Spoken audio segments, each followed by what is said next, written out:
하나님 말씀 사도행전 21장 27절로 36절까지 말씀 함께 봉독하겠습니다. 그 이래가 거의 참에 아시아로부터 온 유대인들이 성전에서 바울을 보고 모든 무리를 충동하여 그들을 붙들고 외치되 이스라엘 사람들아 도우라. 이 사람은 각 처에서 우리 백성과 율법과 이곳을 비방하여 모든 사람을 가르치는 그 자인데 또 헬라인을 데리고 성전에 들어가서 이 거룩한 곳을 더럽혔다 하니 이는 그들이 전에 에베소 사람 드로비모가 바울과 함께 시내에 있음을 보고 바울이 그를 성전에 데리고 들어간 줄로 생각함이러라. 온 성이 소동하여 백성이 달려와 모여 바울을 잡아 성전 밖으로 끌고 나가니 문들이 곧 닫히더라. 그들이 그를 죽이려 할 때 온 예루살렘이 요란하다는 소문이 군대의 천부장에게 들리매 그가 급히 군인들과 백부장들을 거느리고 달려 내려가니 그들이 천부장과 군인들을 보고 바울 치기를 그치는지라. 이에 천부장이 가까이 가서 바울을 잡아 두 쇠사슬로 결박하라 명하고 그가 누구이며 그가 무슨 일을 하였느냐 물으니 무리 가운데서 어떤 이는 이런 말로 어떤 일은 저런 말로 소리치거늘 천부장이 소동으로 말미암아 진상을 알 수 없어 그를 영내로 데려가라 명하니라. 바울이 층대에 이를 때 무리의 폭행으로 말미암아 군사들에게 들려가니 이는 백성의 무리가 그를 없이하고자 외치며 따라가미러라. 아멘. 오늘 추수감사주일인데요. 내용은 전혀 감사할 수 없는 그런 본문의 내용을 읽었습니다. 제목이 언약의 여정 속에서 감사하라. 우리가 하나님 앞에 감사해야 되는데 어떤 감사를 드려야 되느냐? 언약의 여정 속에서 감사할 수 있어야 된다는 사실입니다. 왜 우리가 언약의 여정 속에서 감사할 수 있어야 되느냐? 하나님은 나를 부르실 때 그냥 부르신 것이 아니라 내 인생 전체 이미 부르시기 전부터 나를 창조하실 때부터 내 인생 전체를 어떻게 사용하실 것인가 하는 부분들을 완벽하게 계획하시고 나를 부르셨습니다. 하나님이 이미 창조하실 때부터 뭘로 창조하셨느냐? 하나님의 형상으로 창조하시고 그냥 창조해놓고 네가 살아가면 어떻게 네 인생이 되겠지 그런 게 아니라 내 일평생 동안 내가 어떻게 살면서 어떻게 하나님께 영광을 돌릴 것인가 하는 모든 부분들을 하나님께서 다 예정해 놓으셨습니다. 하나님의 뜻대로 하나님께서 다 정해 놓으셨다라는 사실입니다. 그래서 하나님은 한 사람 한 사람을 부르실 때 가장 먼저 하시는 일이 뭐냐면은 그 사람 일생을 통하여서 무슨 일을 하실 것인가 하는 부분들을 먼저 선포하시는 일을 하십니다. 지난번에도 한번 말씀을 드렸을 겁니다. 아브라함을 부르실 때 아브라함의 일생을 통하여서 어떤 일을 하실 것인가 하는 부분들을 먼저 이야기하십니다. 잘 아시는 말씀 창세기 12장 1절로 3절 말씀이죠. 여호와께서 아브라함에게 이르시되 너는 너의 고향과 친척과 아버지의 집을 떠나 내가 내게 보여줄 땅으로 가라. 내가 너로 큰 민족을 이루고 내게 복을 주어 내 이름을 창대하게 하리니 너는 복이 될지라. 너를 축복하는 자에게는 내가 복을 내리고 너를 저주하는 자에게는 내가 저주하리니 땅의 모든 족속이 너로 말미암아 복을 얻을 것이라 하신지라. 아브라함의 인생을 딱 한마디로 이야기하면 뭐냐? 창세기 12장 1절로 3절 말씀의 여정이다. 이 언약의 여정이다 라고 아브라함의 일생을 한마디로 이야기할 수 있는 것입니다. 하나님은 아브라함 인생 전체를 통하여서 하시고자 하시는 일을 창세기 12장 1절로 3절에 딱 말씀하시고 아브라함의 삶은 뭐냐? 이 언약이 어떻게 성취되어져 가는가 하는 부분들을 자세히 기록하는 것입니다. 우리는 요셉 이야기를 잘 알고 있습니다. 요셉. 근데 그 요셉 이야기 처음 기록되어질 때 요셉이 처음 등장할 때 기록되어지는 사건이 뭐냐면은 11별과 해와 달과 11별이 절하는 꿈, 11곡식단이 자기 자신에게 절하는 꿈을 꿉니다. 그리고 그 꿈을 형들에게 자랑하고 이것으로 요셉의 삶이, 요셉의 인생이 성경에 기록되어지기 시작을 하는 겁니다. 다시 말하면 하나님은 요셉을 부르실 때 그 평생을 두고 하실 일, 그것을 꿈을 통하여서 미리 말씀을 하십니다. 요셉이 110세에 하나님의 부르심을 받습니다. 천국에를 들어가요. 110세. 근데 성경에 보면은, 성경에서 요셉의 생애의 기록은 17살 때 꿈을 꾸고 하나님 앞에 부름받고, 거기에서부터 몇 살 때까지가 주 기록이냐? 40살 때까지. 30살 때 총리가 되어지고 7년 풍년이 있죠. 37살. 38살 때 요셉의 형들이 양식을 사러 오고 돌려보내고, 그 다음에 39살 때 아버지가 이제 다시 쌀을 사러 오고, 그래가지고 다시 아버지까지 다 불러들이고, 거의 40세까지의 일생이 성경에 기록되어져 있는 요셉의 생애입니다. 그 다음에는 뭐냐? 야곱이 자식들을 축복하고 야곱이 죽고, 그 다음에 요셉이 죽는 사건입니다. 요셉이 40세부터 110세까지 살면서 애굽의 총리로, 애굽 왕 바로가 이야기했습니다. 내가 너보다 높은 것은 뭐밖에 없다? 이 직책밖에 없다. 네가 이 애굽을 다스려라 라고 이야기를 했습니다. 그러면은 민족적 애굽이라는 나라를 통치하면서 얼마나 위대한 일을 많이 했을 수 있겠습니까? 아무 일도 안 했을까요? 요셉이라는 사람이 엄청난 일을 했을 수 있는데, 하나님은 거기에는 전혀 관심이 없습니다. 성경에 아예 아무런 기록이 없어요. 오로지 무슨 기록만 있느냐? 꿈을 꾸고 그 꿈이 어떻게 성취되어져 가는가. 그래서 어떻게 형들에게 진짜 11별과 11별이 절하고 11곡식단이 전하고, 이게 어떻게 성취되어져 가는가 하는 그 부분만 딱 기록이 되어져 있지, 그 외의 것은 기록에 관심이 없어요. 아브라함 이야기도 아까 대충 넘어갔습니다. 마찬가지입니다. 어떻게 아브라함이 이삭을 낳는가, 이삭을 낳게 되어지는 과정, 그리고 그 이삭이 다시 아들을 낳고 결혼하고 아들을 낳고, 그걸로 이제 아브라함의 생애는 끝납니다. 더 이상의 내용이 기록되어져 있질 않아요. 성경에는 무엇 중심으로 언약을 주시고 그 언약이 어떻게 성취되어져 가는가 하는 그런 부분들만 성경은 관심이 있다라는 겁니다. 그 말은 무슨 말이냐? 하나님의 관심이 거기에 있다라는 거예요. 딴 데 있지 않다라는 겁니다. 바울도 마찬가지입니다. 예수 믿는 사람들을 잡아 죽이는 일에 앞장섰던 그 바울이 예수 그리스도를 만나고 다메섹 도상에서 거꾸러졌습니다. 그때 하나님께서 아나니아에게 하신 말씀, 아나니아를 통하여서 바울을 하나님께서 어떻게 사용하실 것인가 하는 부분들이 바울의 평생의 언약이 기록되어 있습니다. 사도행전 9장 15절 말씀, 주께서 이르시되 가라, 이 사람은 내 이름을 이방인과 임금들과 이스라엘 자손들에게 전하기 위하여 택한 나의 그릇이라. 그래서 사도 바울이 갈라디아 2장 8절에 말씀합니다. 베드로에게 역사하사 그를 할례자의 사도로 삼으시니가 또한 내게 역사하사 나를 이방인의 사도로 삼으셨느니라. 하나님은 바울을 부르시고 남은 바울의 일생을 이방인의 사도로 사용하실 것을 말씀하십니다. 그리고 그 말씀 그대로 하나님은 바울을 사용하십니다. 바울의 인생은 한마디로 뭐냐? 사도행전 9장 15절의 그 언약의 여정, 그 언약이 사도 바울을 통하여서 어떻게 성취되어져 가는가 하는 부분들을 말씀하는 게 사도 바울의 인생입니다. 사도 바울의 인생, 개개인의 인생뿐만 아니라 하나님은 이스라엘 전 역사를 통하여서도 동일하게 적용되어집니다.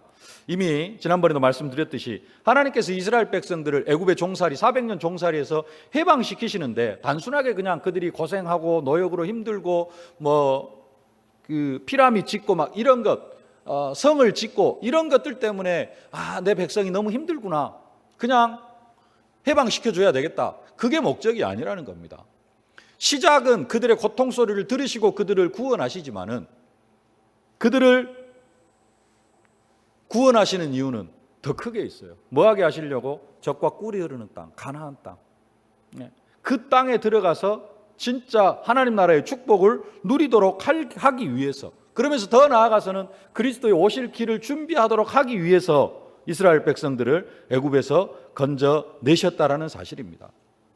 만일 10명의 정탐꾼, 12명의 정탐꾼이 가나안 땅을 정탐하고 돌아오는데요, 10명의 정탐꾼들이 불신앙을 합니다.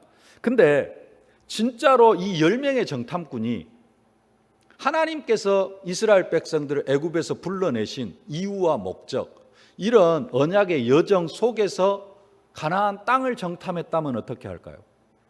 그런 이야기를 할 수 있을까요? 우리는 메뚜기 같은 존재입니다. 언약의 여정 속에서 가나안 땅을 정탐하면은 절대 그런 고백을 할 수가 없습니다. 그러나 이스라엘 백성들을 향한 하나님의 계획, 그 10명의 정탐꾼은 그 이스라엘 백성들을 구원하신 하나님의 계획이 뭔지를 제대로 알지를 못했어요. 그리고는 그냥 자기 생각대로 가서 가나안 땅을 정탐을 합니다. 그러니까 눈에 보이는 대로 원망하고 눈에 보이는 대로 불평하고 눈에 보이는 대로 그냥 또 감사할 것은 감사하고 그 땅은 진짜 좋은 땅이다. 그래가지고 포도송이 한 송이를 메고 돌아오고 그러면서 그냥 눈에 보이는 대로 이야기합니다. 근데 여호수아 갈렙은 가나안 땅을 정탐할 때 그냥 정탐하지 않았어요. 뭐 속에서 정탐을 하느냐? 하나님께서 약속하신 언약 속에서 가나안 땅을 정탐을 합니다. 내용을 좀 살펴보면요, 하나님께서 모세에게 호렙산 떨기나무 불꽃 가운데서 나타나셔가지고 이렇게 말씀하십니다. 출애굽기 3장 8절인데요, 함께 봉독합시다. 내가 내려가서 그들을 애굽인의 손에서 건져내고 그들을 그 땅에서 인도하여 아름답고 광대한 땅, 젖과 꿀이 흐르는 땅, 곧 가나안 족속, 헷 족속, 아모리 족속, 히브리스 족속, 브리스 족속, 히위 족속, 여부스 족속의 지방에 데려가려 하노라. 어디에 데려가려고 한다가?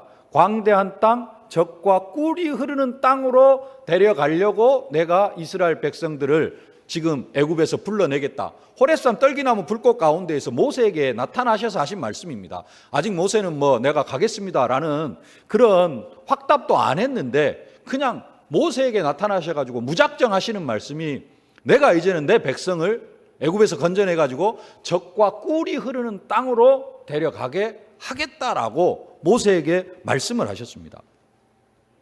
근데 여호수아 갈렙은 가나안 땅을 정탐하고 와가지고 뭐라고 고백을 하느냐? 민수기 14장 8절 말씀입니다. 함께 봉독합시다. 여호와께서 우리를 기뻐하시면 우리를 그 땅으로 인도하여 들이시고 그 땅을 우리에게 주시리라. 이는 과연 젖과 꿀이 흐르는 땅이니라. 무슨 말이에요? 여호수아 갈렙은 모세를 부르실 때 하나님께서 약속하신 그 언약 속에서 뭘 한 거예요? 가나안 땅을 정탐을 한 겁니다. 약속을 붙잡고 정탐을 한 거예요. 10명의 정탐꾼은 언약 없어요.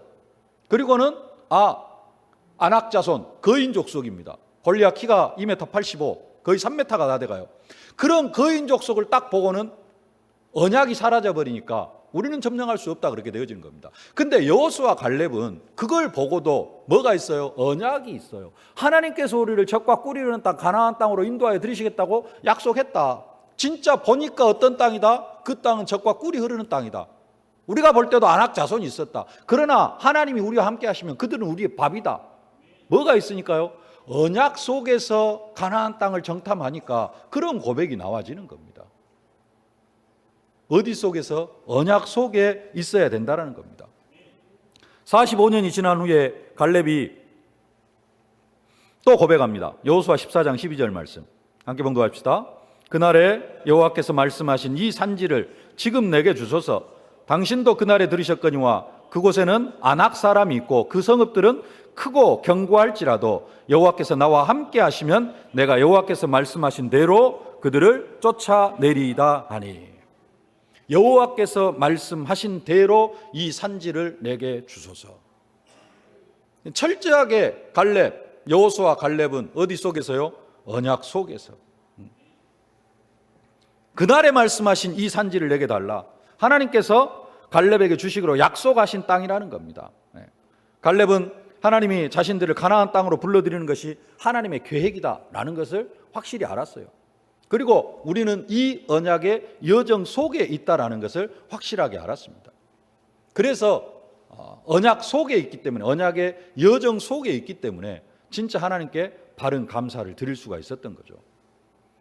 하나님은 우리에게도 동일하게 언약과 비전을 허락해 주셨습니다. CVDIP 기억이 나십니까? 언약, 그리스도 하나님 나라 성령 충만이라는 언약을 주시고 이 안에서 하나님께서 우리에게 주신 비전, 모든 민족, 만민, 땅끝, 렘넌트, 이런 비전을 허락해 주셨습니다. 그래서 우리는 뭘 해야 되느냐? 이 언약과 비전 속에서 하나님께서 나를 통해서 이루시고자 원하시는 그 꿈을 발견을 해야 됩니다. 이 꿈이 발견이 되어지고 이 꿈을 뭐 해야 된다? 형상화시키고 이 꿈을 실현시켜 나가야 된다. 그래서 우리의 인생이 뭐가 되어져야 되느냐? 언약의 여정이 되어져야 돼요. 나는 지금 어떤 인생을 살고 있다? 언약의 여정을 가고 있다. 언약이 어떻게 하나님께서 나에게 어떤 언약을 주셨고 그 언약을 하나님께서 어떻게 나의 삶을 통해서 성취시켜 나가시는가? 내 인생은 어떤 인생이다? 하나님께서 주신 언약이 성취되어져 가는 그러한 여정이다 라는 부분들이 있어져야 된다는 사실입니다. 오늘 추수감사주일인데요, 우리가 하나님 앞에 감사하는데 정말로 하나님이 원하시는 감사를 하려고 하면은 어디 속에서? 이 언약의 여정 속에서 감사해야 된다는 겁니다. 이 언약의 여정이 없으면은 우리는 뭘 감사할 수 있냐면은 잘못하면은요, 육신적인 것만 감사할 수 있어요. 그리고 결론적으로는 감사해서는 안 될 것을 감사할 수 있어요. 또 내가 인본주의 쓴 것을 인본주의 써가지고 받은 응답을 감사할 수 있어요.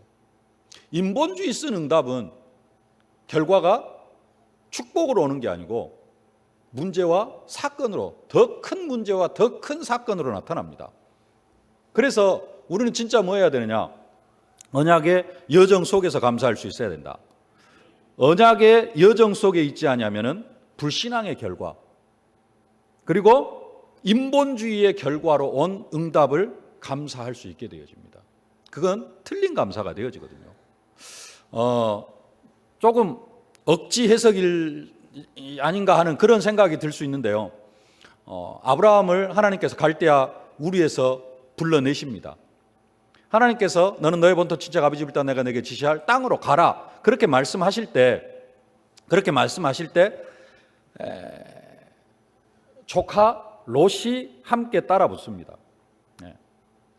하나님께서 너는 너의 본토 친척 아비 집을 떠나 내가 내게 지시할 땅으로 가라. 내가 너로 큰 민족을 이루겠다 하실 때에는 무슨 말씀이냐? 네 아브라함 너와 네 아내 사라를 통해서 큰 민족을 이루시겠다라고 하시는 약속입니다. 근데 그때 누가 따라 붙느냐? 조카 롯이 따라 붙어요. 성경에는 아브라함이 아들이 없으니까 같이 가자고 했는지, 조카 롯이 아버지가 없으니까 내가 삼촌을 따라가겠습니다 라고 했는지는 내용이 구체적으로 나와 있지는 않아요. 근데 따라 붙었어요. 롯이 따라 붙었습니다. 아브라함은 어떤 마음이 들었을까요? 내가 자식이 없는데 조카 롯이 따라 붙으니까 감사하다 라고 생각할 수 있겠잖아요. 근데 사실은 이게 감사할 게 아니고요, 불신앙입니다. 하나님은 아브라함과 사라를 통하여서 뭐 하시겠다? 큰 민족을 이루겠다고 했는데 조카 롯은 그러면 데리고 갈 필요가 없거든요. 근데 붙었어요. 나중에 아브라함의 목자들하고 조카 롯의 목자들하고 다툼이 생겨가지고 분리가 되어집니다. 이건 자연적인 순리입니다. 왜? 아브라함이 너무 누구만 의지해요? 조카 롯만 의지해요. 조카 롯을 뭘로 생각하고 있느냐? 상속자로 생각하고 있어요. 성경에 그 내용은 안 나왔는데 조카 롯이 떠나고 난 다음에 하나님께서 다시 한번 나타났습니다. 그때 아브라함이 하나님께 하시는 말씀이 뭐냐? 창세기 15장 2절 말씀인데요. 아브라함이 이르되 주 여호와여 무엇을 주시려 하나이까? 나는 자식이 없사오니 나의 상속자는 이 다메섹 사람 엘리에셀이니이다. 이 다메섹 사람 엘리에셀은 아브라함의 종입니다. 종을 지금 뭘로 생각하고 있어요? 상속자로 생각하고 있어요. 그러면은 조카 롯이 떠나기 전에는 누구를 상속자로 생각했어요? 조카 롯을 상속자로 생각했어요. 지금 아브라함의 마음속에는 큰 민족이 없어요. 나와 내 아내 사레를 통하여서 자식이 태어날 것이다라는 그 언약이 없어요. 근데 조카 롯이 딱 따라붙었어요. 나는 자식이 없는데 75살에. 그럼 어떤 생각이 들까요? 감사하다. 그게 무슨 생각이냐? 인본주의 생각입니다.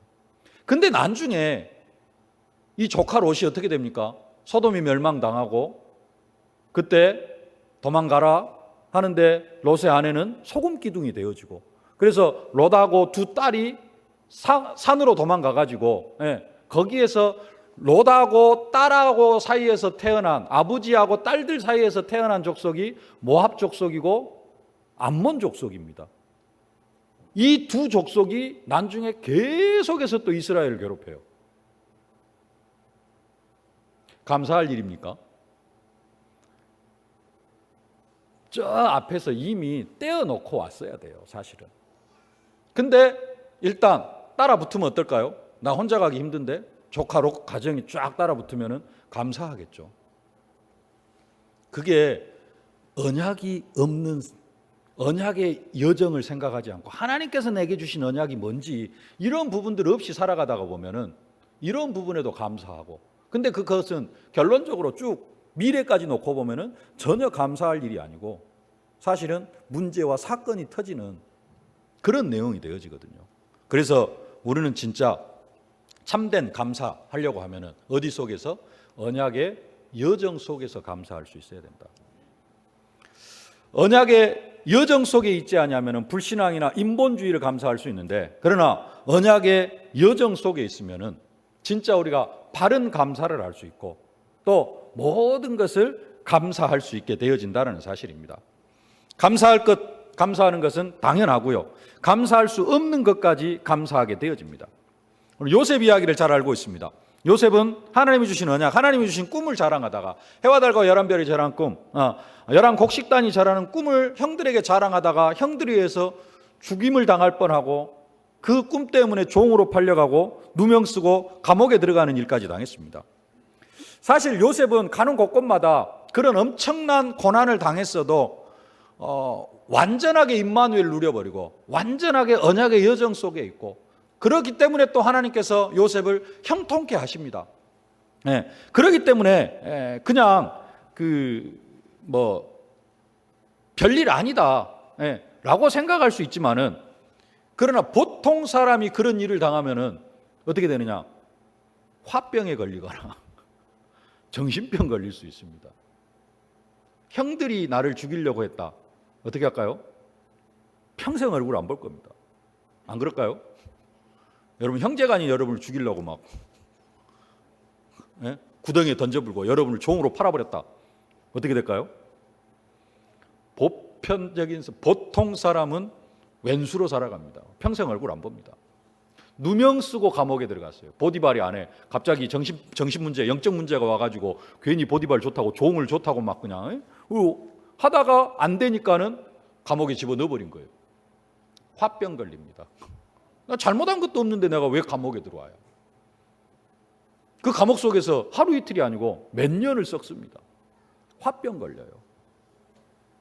근데 우리는 요셉의 삶을, 요셉의 인생을 그렇게 해석하지 않습니다. 요셉은 어떤 사람이에요? 감옥에 종으로 팔려가는데 그게 종으로 팔려가는 게 아니고 어디로 가는 길이에요? 애굽의 총리가 되어지기 위해서 애굽으로 가는 길이고, 요셉이 감옥에 들어가는데 그건 그냥 단순하게 감옥에 들어가는 것이 아니라 그것이 총리가 되어지는 한 단계 더 나아가는 길이 되어지고, 감옥에 들어가가지고 누구 만나요? 떡 굽는 가는장, 술 굽는 가는장 만나가지고 그 꿈 해석해주고 결국은 그 꿈 때문에 총리가 되어지고 왕 앞에 설 수 있고 나중에 총리가 되어지고. 우리는 철저하게 요셉의 인생을 뭘로 해석을 해요? 언약의 여정으로 해석을 합니다. 문제는 뭐냐? 나에게 그런 일이 닥치면 나는 그것을 언약의 여정으로 해석할 수 있느냐라는 거죠. 우리에게도 그런 일이 닥쳤을 때 내가 언약의 여정 속에 있으면은, 그리고 내 인생을 언약의 여정 속에서 해석을 하면은 감사가 되어집니다.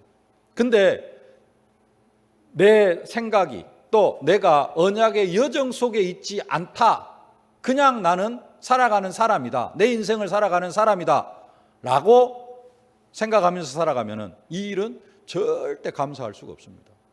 사실은 하나님께서 기적적으로 이끄시는 길임에도 불구하고 감사할 수 없게 되어져요. 근데 사실은 그게 감사할 일이잖아요. 요셉이 종살이하고 감옥 가고 하는 일은 진짜 감사할 일입니다. 가장 짧은 시간에 애굽의 총리의 길로 인도하시는 가장 완벽한 하나님의 계획이거든요. 우리는 감사해야 됩니다. 이건 언제 가능하느냐? 언약의 여정 속에 있을 때. 그렇지 않으면은 하나님의 축복을 다 놓쳐버리게 됩니다. 오늘 본문의 내용은 사도 바울이 죄수의 신분이 되어지는 상황입니다. 죄수의 신분으로 붙잡히는데 그냥 붙잡히는 게 아니에요. 거의 그 죽기 직전까지 갑니다. 그냥 이리 와, 너는 이제 그 죄수의 신분으로 로마까지 가야 돼 해가지고 그냥 포승줄 딱 걸고 그런 수준이 아니잖아요. 어떤 상황입니까? 완전히 사도 바울을 잡아 죽이려고 작정하는 상황입니다. 30절 32절 30절부터 32절 함께 봉독합시다. 온 성이 소동하여 백성이 달려와 모여 바울을 잡아 성전 밖으로 끌고 나가니 문들이 곧 닫히더라. 그들이 그를 죽이려 할 때에 온 예루살렘이 요란하다는 소문이 군대의 천부장에게 들리매 그가 급히 군인들과 백부장들을 거느리고 달려 내려가니 그들이 천부장과 군인들을 보고 바울 치기를 그치는지라. 죽이려고 바울을 때리는데 어떻게 하려고요? 죽이려고 작정을 했어요. 그래가지고 이제 천부장하고 군인들이 내려오니까 두려워가지고 바울 때리기를 그치는 겁니다. 그냥 포박해가지고 네 로마로 가 이게 아니고 완전히 죽기 직전까지 가는 그런 상황입니다. 35절 36절도 같이 보실까요? 바울이 층대에 이를 때 무리의 폭행으로 말미암아 군사들에게 들려가니 이는 백성의 무리가 그를 없이 하고자 외치며 따라가미르라. 바울 죽여버리려고 완전히 작정을 한 겁니다. 지금 이스라엘 백성들이. 이런 상황 속에서 이런 상황을 통하여서 바울이 죄수의 신분으로 로마로 끌려가게 되어집니다. 근데 우리가 또 바울의 인생을 해석할 때도 어떻게 해석해요? 바울의 인생. 바울이 이 죄수의 신분으로 어디까지 가게 되어진다? 로마까지 가게 되어진다. 그래서 완전히 복음적으로 해석을 하면서 이 죄수의 신분으로 로마로 끌려가 가지고 가이사 앞에 서게 되어진다라고 해석을 합니다. 이렇게 해석을 하니까 바울이 한편으로는 완전히 죽이려고 작정하고 막 이렇게 치고 두드려 패고 그 두들겨 맞음을 당하고 하는 것도 뭘로 복음적으로 해석이 되어지고 하나님께서 또 사도 바울을 그렇게 쓰시는구나라고 해석을 합니다. 어디에서 보니까요?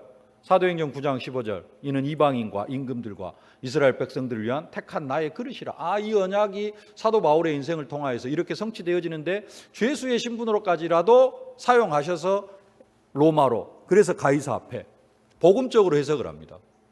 이 언약의 여정 속에서 바울의 인생을 해석하지 아니하면은 이 사건은 진짜 뭐랄까요?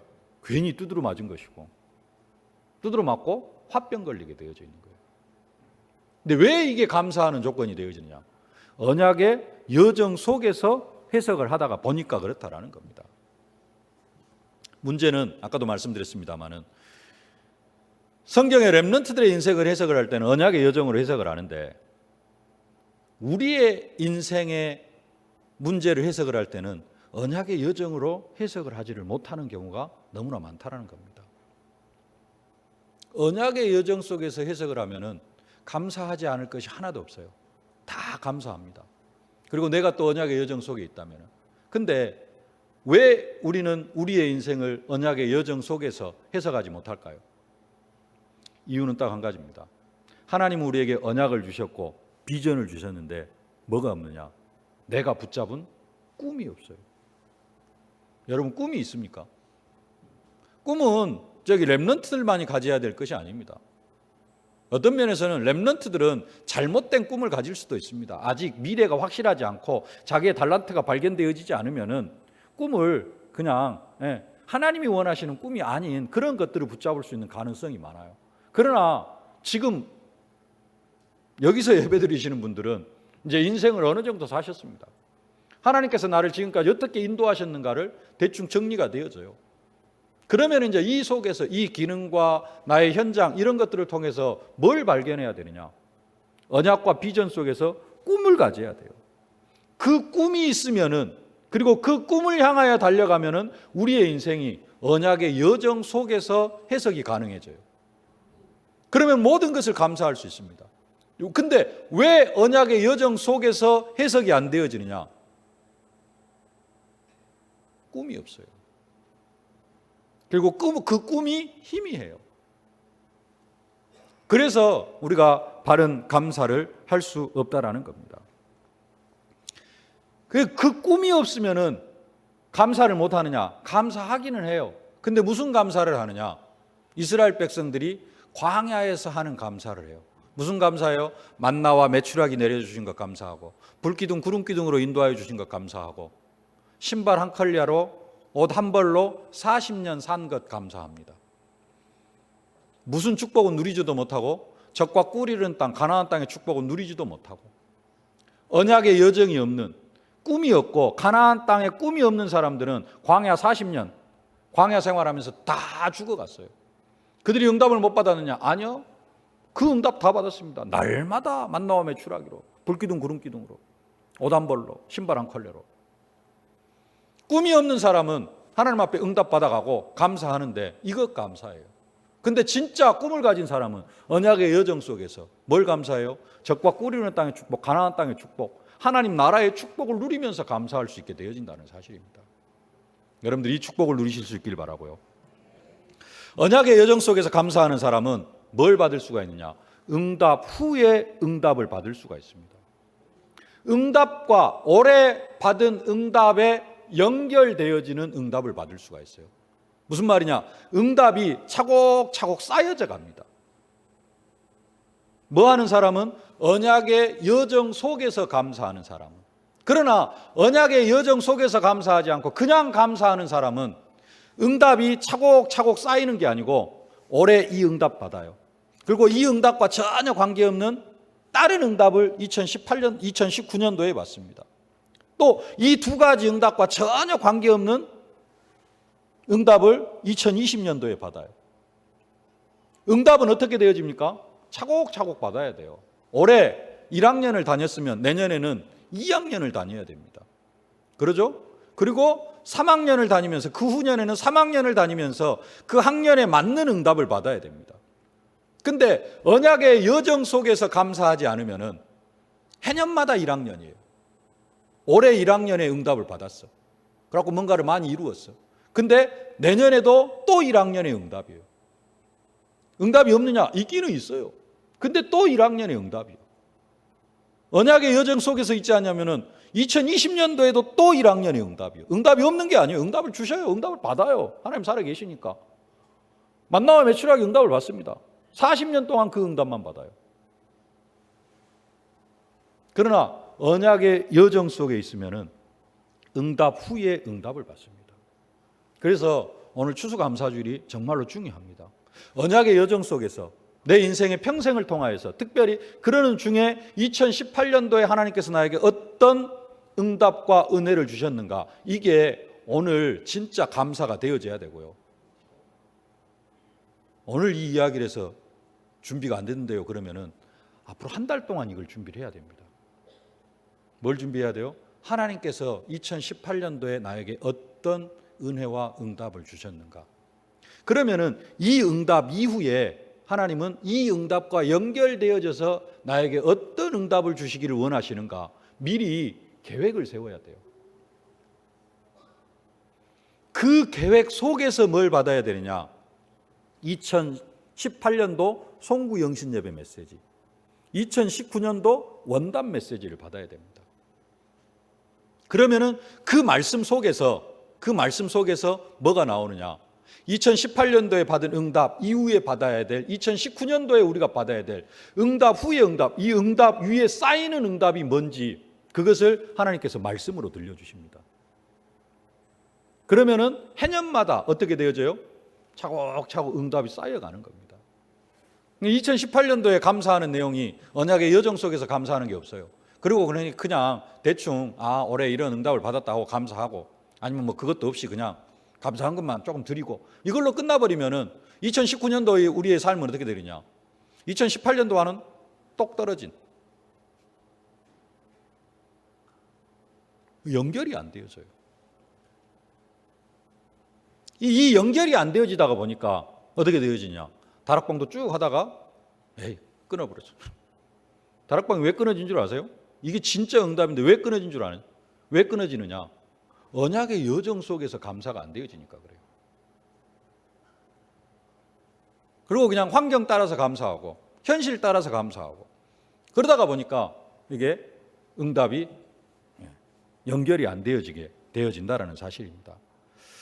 2019년도 언약의 여정 속에서 2019년도에도 언약의 여정 속에서 2018년도에 받은 응답 후의 응답 위의 응답을 더 받아 나가실 수 있길 바랍니다. 그러려고 하면 뭐 해야 돼요?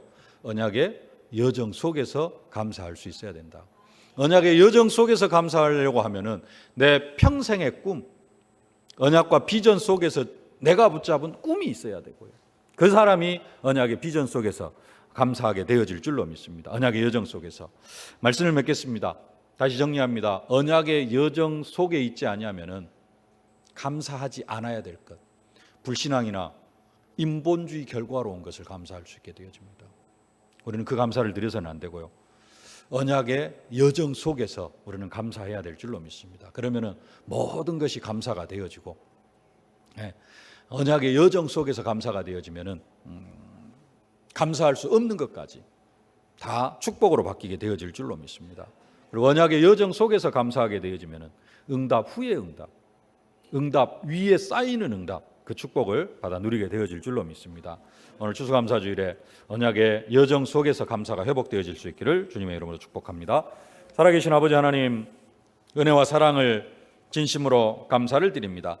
우리에게 언약을 허락하여 주시고 그리스도 하나님 나라 성령 충만, 이 속에서 모든 민족 만민 땅끝 렘넌트 어린 양 비전을 허락하여 주심을 진심으로 감사를 드립니다. 아버지 하나님, 이 언약과 비전 속에서 또 우리가 꿈을 갖게 하시니 감사를 드립니다. 아직도 꿈이 없어서 언약의 여정 속에서 감사를 회복하지 못하고 있는 언약 백성들이 있습니까? 아버지 하나님, 성령 충만함을 허락하여 주시옵시고 하나님이 주신 꿈을 붙잡게 하여 주옵소서. 렘넌트들만이 붙잡는 꿈이 아니라 아버지 하나님, 우리의 평생을 통하여서 하나님이 이루시고자 원하시는 그 계획을 꿈으로 붙잡고 이것을 형상화시키고 아버지 이것을 실현해 나아가는 저희들 되게 하여 주시옵시고 이 언약의 여정 속에서 참된 감사를 회복하는 저희들이 되어줄 수 있도록 은혜로 함께하여 주옵소서. 예수님의 이름으로 기도하옵나이다. 아멘. 하나님 나라의 왕이 되시며 만왕의 왕이 되신 우리 구주 예수 그리스도의 은혜와 독생자 예수 그리스도를 아낌없이 내어주신 우리 아버지 하나님의 무한하신 사랑하심과 우리가 이 땅을 살아가지만 이 땅에서도 하나님 나라의 축복을 누리도록 능력으로 권능으로 함께 하시는 성령의 충만하신 역사가 추수감사주일에 언약의 여정 속에서 감사함으로 감사할 수 없는 것까지도 감사하게 되어지고 언약의 여정 속에서 감사함으로 응답 후의 응답 위에 쌓이는 응답을 받아들이기를 소망하는 귀한 전도자들 머리머리 위에 저들의 가정과 자녀 현장 산업 기도 제목 위에 이제로부터 영원토록 항상 함께 계실지어다. 아멘.